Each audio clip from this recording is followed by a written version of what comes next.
Stripe versus Paddle. Choosing the right billing platform can make or break your business. So today we are comparing Stripe and Paddle to help you decide which one's best. So let's dive in. First up, Stripe. It's a super popular payment processor that lets businesses accept payments online. Stripe offers tools for subscriptions, invoicing, and fraud prevention. Its APIs are developer-friendly, so you can customize everything to fit your needs.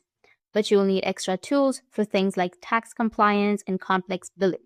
Now we have Paddle. Paddle is an all-in-one platform built for SaaS companies.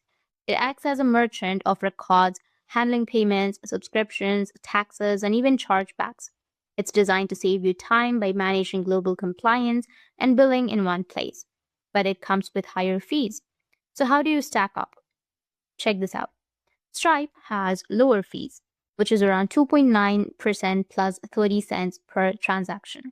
It's great for customization and supports tons of payment methods, but you will need to handle taxes yourself or add tools, which can get tricky. Whereas Paddle charges 5% plus 50 cents per transaction, but it takes care of taxes, compliance, and subscriptions out of the box. It's less flexible though, and you have less control over the checkout experience. So which is better? If you want control, have a development team, and don't mind managing taxes, then Stripe's your pick. It's perfect for business needing flexibility. But if you're a small team wanting an easy all-in-one solution, especially for global sales, then Paddle's got you covered. That's it. Pick based on your team size, budget, and global plans.